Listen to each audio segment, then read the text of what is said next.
을 하도록 하겠습니다. 자, 그러면 어제 오늘 굉장히 뜨거웠던 이슈죠. 네. 강준욱 국민통합비서관. 네. 근데 이 자리가요, 처음부터 국민통합을 위해서 보수계 인사를 앉히려고 했던 자리였다고 합니다. 너무 취지가 좋아. 취지는 좋죠. 너무 좋아. 네. 진짜 나는 이런 거 너무 좋아요. 취지가 정말 좋습니다. 하지만 내란 세력과 지금 필사적으로 싸우고 있는데 내란을 옹호하는 사람을 이 자리에 앉힌다. 네, 이건 좀 그래요. 이거는 통합 아닙니다. 예. 이거는 혼란이죠, 혼란. 네. 나는 혼란보다 모욕이라고 생각해요. 아, 모욕. 모욕. 아, 네. 더 좋은 표현이네요. 네. 예, 그렇죠. 근데 정규재 등 보수 인사들이 추천을 했던 것 같아요. 근데 이것은 방금 말씀하신 것처럼 이건 뭐 논란도 아니고 그냥 잘못된 겁니다. 잘못된 거. 근데 너무 다행스럽게도 강준우 국민통합비서관은 오늘 자진 사퇴를 했습니다. 이 문제는 다행스럽게도 아주 깔끔하게 정리가 됐어요. 예. 네. 깔끔하게 정리가 됐으니까 조금 불편한 얘기 하나 하고 가도록 하겠습니다. 어허. 이 깔끔하게 정리가 됐기 예, 때문에 예. 특히 의원님이 좀 가시방석일 수 있을 것 같은데. 아, 네. 아 근데 앞으로를 위해서 저는 이거는 꼭 얘기하고 싶었어요. 네. 저는 이 얘기하면 또 저 욕먹을 것도 알아요. 하지만 하고 가겠습니다. 이재명 정부는 인수위 없이 출범했습니다. 네. 실수가 없을 수가 없어요. 그럼 불가능해요. 그럼 실수가 생기면 민주당이 여당으로서 이재명 정부가 뒤집었을 부담을 조금 완화해주는 역할을 해줘야 되지 않겠습니까? 맞죠? 맞습니다. 여기까지 동의합니까? 예. 그렇죠. 그런데 그 부담을 덜어주는 게 아니야. 이런 일이 발생하면. 그러니까 제가 생각할 때는 네. 전형적으로 자기는 욕먹기 싫고 그 욕을 이재명 정부가 먹게 하는 그런 행태를 보여서는 안 된다. 예. 예를 들어서 오늘 오전에 문진석 원내부대표 방송에 나와서 이 관련해서 이야기를 한 게 있어요. 그 방송 일부분을 잠깐 같이 좀 예. 듣겠습니다. 우리 사회에 강준욱 비서관 같은 그런 애국된 인식을 하고 있는 사람이 전체 국민 중 한 20%는 있다고 보는데 20% 국민들도 함께 가려면 20%에 속해 있는 사람이 설득하는 것이 효과적이다 이렇게 생각하신 게 아닌가 이렇게 생각을 합니다. 소위 말하면 좋은 시민, 굿 시티즌으로 만들어내는 것도 필요하다 이렇게 보시는 것 같아요. 옳고 그름의 문제보다는 우리 사회의 이런 문제들을 해결한다는 방식으로 이렇게 접근을 하면 한편 이해가 되는 측면이 있거든요. 그러니까 본인은 대통령한테 욕먹기 싫고 잘 보이고 싶고 지지자들한테도 욕먹기 싫어. 그래서 모든 역을 대통령한테 몰아주는 것 같은 느낌이에요. 저는 그렇지 않나요? 이게 이런 발언이 가능합니까? 아니, 그러니까 저는 이분을 뭐라고 하고 싶은 게 아니에요. 네네네. 앞으로 또 이런 일이 그렇죠. 발생하면 이런 식으로 대응하지 말자는 거죠. 뭐 어떻게 보면 두 가지 문제인 것 같은데요. 하나는 이제 방금 말씀하셨던 것처럼 약간 책임을 덜 지려고 했던 부분 혹시 그런 것도 있을 수는 있겠지만 그런 것도 한번 생각은 해봐야 될 것 같고 딴 거보다도 대통령님의 평상시 워딩을 생각을 좀 해야 돼요. 대통령님이 항상 강조하셨던 게 통합에도 원칙이 있다. 네. 원칙 없는 통합은 통합이 아니다. 이 그렇습니다. 얘기를 계속 강조하셨거든요. 후보 시절부터 후보 그거를 시절도 강조했어요. 당대표 시절에도 항상 그 얘기를 하셨고 네. 그래서 이 원칙 없는 통합을 찬성하시는 분이 아니거든요. 네. 그렇다면은 그 부분이 실현될 수 있도록 하는 게 중요하다고 저는 봅니다. 네. 뭐 그래서 사실 뭐 결과적으로 그렇게 좀 된 것 같긴 한데 당에서도 이제 조금 더 이제 소통을 좀 잘 하시면서 대통령님이 생각하시는 원칙 이런 것들을 좀 잘 살려나갈 수 있도록 하는 것이 좀 좋을 것 같다는 생각이 듭니다. 그렇다고 해서 또 뭐 문지석 수석이 뭐 자기 살려고 막 그랬던 것 같지는 않고요. 네네네. 네. 근데 이게 조금 궁금했던 게 처음에 이제 보수계 인사나 정규재 씨 같은 사람이 추천했다고 얘기를 했잖아요. 네. 그러면 그 명단을 받고 나면 이쪽에서 이제 검증을 할 거 아닙니까? 네. 아무리 시간이 없다 그래도 네. 최소한의 체크는 해보잖아요. 근데 네. 이 사람에 대해서는 체크를 해보면은 유튜브도 나오고 별별 말이 다 사실 나오거든요. 네. 그리고 책을 딱 한번 보면 책이 3월달에 나왔기 때문에 책도 금방 나오고 목차도 네. 다 나와요. 근데 네.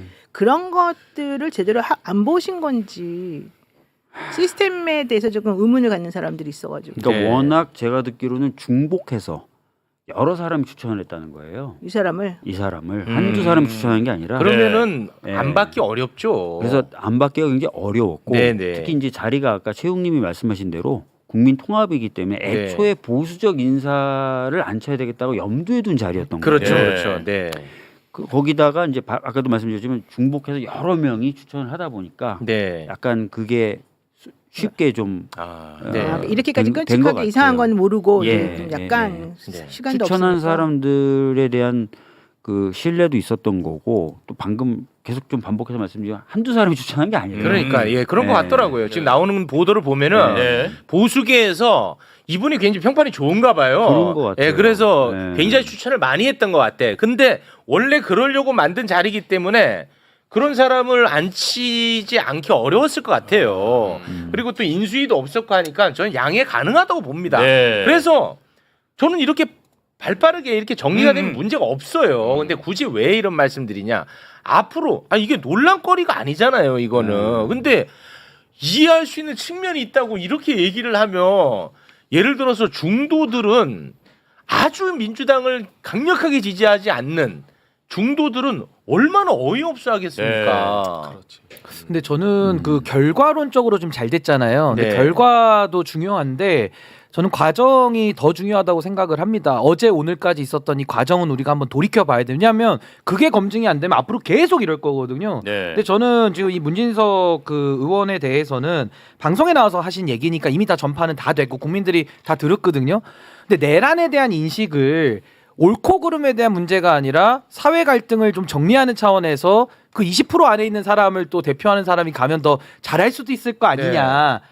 근데 내란이 어떻게 옳고 그름의 문제가 네. 아니라는 말씀을 하실 수가 있어요. 제가 가장 비판했던 게 뭐냐면은 몇몇 언론들이 내란 과정에서도 내란에 찬성하는 사람들 앉혀놓고 스포츠 중계하듯이 이걸 옳고 그름을 희석시키면서 우리가 제일 분노했잖아. 저는 거기에 좀 알레르기가 나서 네. 미치고 환장할 것 같거든요. 그러니까요. 그 토론의 대상도 아니라고 우리가 여기서 매일 정리하지 않았습니까? 그렇습니다. 그 내란을 종식시켜야 되고 네. 정리를 해야 되는데 지금 내란 종식이 굉장히 멀리 남아 있는 상황 속에서 이런 강준욱 비서관 문제가 터졌는데 이걸 뭐 어떤 의도로 그런 얘기 했는지도 전 참 궁금하고 어떻게 이거를 갖다가 옳고 그름의 문제가 아니라는 식으로 정리하면서 잘못된 인사를 두둔하는지 네. 전 지금의 시점에 다시 한번 문 의원님한테 물어보고 싶어요. 지금 시점에서는. 그럼 아마 또 네. 얘기가 또 바뀔 것 같거든요. 그러니까 이렇게 가서는 안 된다. 저는 아까 우리 박주민 의원님 말씀하신 대로 시스템 되게 중요하거든요. 그럼 시스템은 오류를 줄여야 돼요. 오류를 최소화해야 된다. 그래서 전 이 부분에 대해서도 반드시 좀 복귀가 좀 필요하다. 네. 그렇게 봅니다. 근데 어쨌든 저희가 약간 트라우마가 있잖아요. 내 앞에서 거짓말하고 내가 반성합니다, 고치겠습니다 하는 그 사람 말을 믿었다가 완전히 대한민국이 망가진 게 바로 이번 정권이었잖아요. 지난 정권 윤석열 때. 근데 어제 강유정 대변인이 이 사람 얘기 딱 나오니까 깊이 반성하고 사죄하고 있다. 옛날에는 그랬을지 몰라도 지금을 지금은 받아라. 아니다. 뭐 이런 얘기인데 그 옛날이 불과 몇 달 전밖에 안 네네. 되는 것이고 이 사람이 도대체 무슨 깊이 있는 반성과 사과를 했는지를 아무도 알 수가 없는 상황에서 이제 그렇게 약간 내가 보기엔 그냥 실드를 먼저 치는 모양새가 돼버리니까 좀 뭔가 좀 불안한 느낌이 좀 들긴 아니 하더라고요. 저는요 다른 이슈에 대해서는 뭐 당원이니까 뭐 실드를 먼저 칠 수 있다고 전 이해를 하거든요. 당원일 때는. 근데 내란이라는 거 이거는 정당의 문제도 아니고 국가 체제를 흔드는 문제인데 여기에 대해서 옳고 그름이라는 잣대를 먼저 던져버리면서 저렇게 엄호로 간다? 전 이거는 정말 아닌 것 같다라는 네. 생각이 듭니다. 아무래도 이제 인수기 없이 시작됐고 네, 네. 그래서 약간 초기 인사의 번잡함이 좀 있습니다. 네, 맞죠. 그래서 네. 그런 부분은 저희들이 다 잡아 나갈 것이고요. 네. 그리고 아까 말씀드렸던 대로 대통령님의 철학과 원칙이 있어요. 네. 그것이 잘 살 수 있도록 저희들이 이제 잘 소통하면서 하겠다는 말씀 드리겠습니다. 네. 약간 네. 요거는 초기에 약간 그런 불안정성으로 인한 일이라고 좀 이해해 주시면 좋을 것 네네. 같아요. 네. 예. 예. 저는 최소한 그렇게 생각하고 있어요. 너무 그렇게 울려고 하지 마세요. 그래도 일단 빠르게 처리가 됐으니까. 네. 끝나서 다행이에요, 그나마. 예. 예. 근데 야 강준욱은 계엄이 옳다는 걸 세상에 알리고 싶어서 책을 낸 사람이에요. 그렇죠. 그러니까 혼자서 생각하는 사람이 아니야. 네.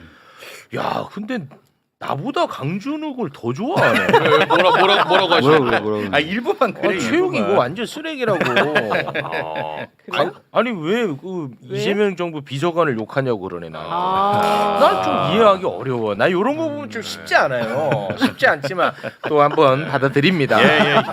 오늘 스트레스를 굉장히 많이 받았어요. 오늘 왜 저러는 네. 거야? 혹시 많이 내용을 모르시는 분들 계실까봐 그 책 있잖아요. 거기에 네. 이제 우리가 어제 많이 다뤘지만 다루지 않은 내용 중에 제일 제가 또 충격 먹었던 거는 서부지법 폭도들, 맞아. 폭도들을 옹호하는 문장을 쓰면서 예. 그 뒤에 5.18은 버스로 공권력을 뭉개고 총을 들고 싸운 이름으로 폭도라는 말로도 모자란다라는 내용까지 써서 책을 냈어요. 서부지법 이런 이야기를 한 사람이고 네, 그리고 안 돼. 그것뿐만 아니라 그러니까 계엄 옹호가 제일 문제인데 그렇죠. 되게 많아. 아니, 그러니까 그게 제일 문제인데 이 사람의 인식 자체가 예. 우리 사회에서 구성원으로 살기도 쉽지 않은 사람이야. 네. 몇 가지만 소개해 주세요. 왜냐면 나를 지금 너무 욕을 하시니까. 음주운전 처벌하면 안 된다고. 어. 맞아요. 방금 소개해드린 것도 있고 도박과 성매매는 어느 다른 누구에게도 피해를 주지 않는다. 라는 내용도 있고요.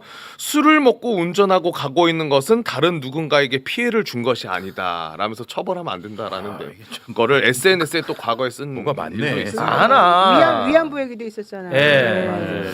이게 극우예요. 그러니까 전형적으로 우리가 매번 비판했던 극우야, 극우. 네, 아니, 맞습니다. 그 뉴라이트, 정도가 아니라 뉴라이트 음주운전은 아무 문제 없다. 그럼 제정신이 아닌가? 아, 그럼요. 네. 아, 심각해요 진짜로. 알겠습니다. 네. 그래도 뭐 최욱이 너나 잘하라고. 아 이렇게까지 얘기했는데도. 쉽진 않아요. 그러니까 저는 잘해야죠. 네. 저는 잘해야 되는데 저는 잘할 거고. 하지만 저는 공직자가 아니잖아요. 물론 잘할 겁니다. 예. 알겠습니다.